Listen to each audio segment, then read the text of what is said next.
Hey everyone, it's Joe Jacobi here, and we are at the Washington Canoe Club and also the landing path of Reagan National Airport in Washington, D.C. I'm with Pam Boteler, pioneer in the women's canoe movement. And Pam, thanks for being here.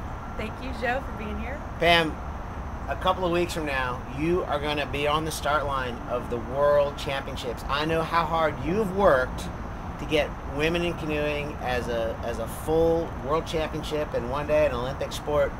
What is that moment going to feel like when you start at the World Championships? It's going to be pretty unbelievable. I think that for me personally, it's going to be pretty monumental, but I'm most excited about the fact that there's going to be probably 13 to 15 countries on the line when nobody thought that that could happen. Now, as long as I've known you, and you have inspired me so much where the women in canoeing progress and how that's all come along, you've always had to balance this idea between your own athletic pursuits and sort of what's good for women in canoeing. Do you still kind of wrestle with that as you go to the start line on a race, or can you kind of put that aside and focus on what's best for the women? That is difficult. I still work full time. I still am trying to keep up with writing and what's happening with women's canoe. It does take time, but I just do the best I can with what I have, and really, I'm just going to do the best that I can, but I want to make sure that I'm there for the other women and to support them, and we're just going to put on a show that no one's seen before. Share with me kind of one of the cool support stories maybe over the last few weeks as you get ready for this race. I know you've got a lot of people that have been following your progress. Is there a little story or something you can kind of share about that's kind of really especially motivated you or inspired you for this upcoming race? What's motivated me the most was 2 weeks ago I was in Brazil. I was there for the Pan American Championships, but the week after the Pan Am Championships I had a chance to visit Ubaitaba, Brazil, and Itacaré, Brazil, with my women in canoe friends. And it was out in the middle of nowhere, Ubaitaba, and Itacaré is a touristy town, but these women, young ladies, have very poor equipment, not the best conditions to train in, but they are producing champions down there, and they are producing very good athletes from nothing.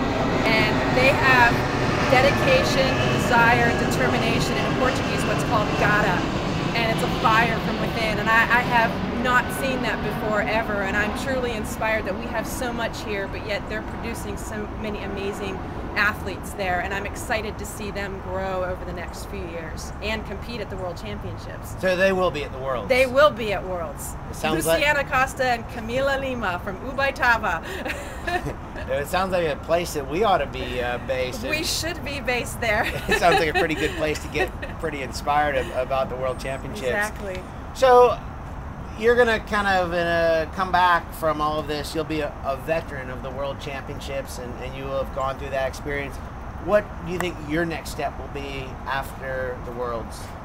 My next step is to continue training. I don't plan to retire anytime soon. I still want to take my game to another level, which means altering a lot of other things in my life personally. I don't feel that I'm finished yet athletically, but there will be a lot of stories to be told, a lot of articles to be written, a lot more phone calls to make, and emails, but I think we need to step up our marketing game.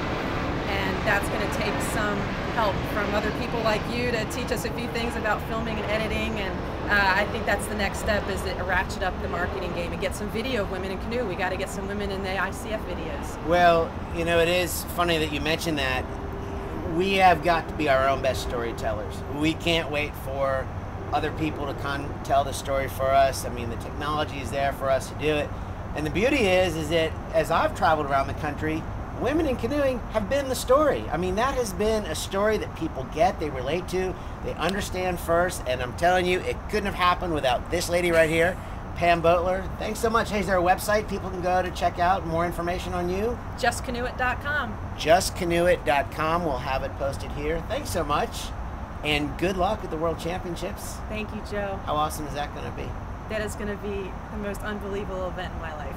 We'll be catching up with Pam down at Lake Lanier at the Sprint Nationals in August to hear all about it. Thanks so much.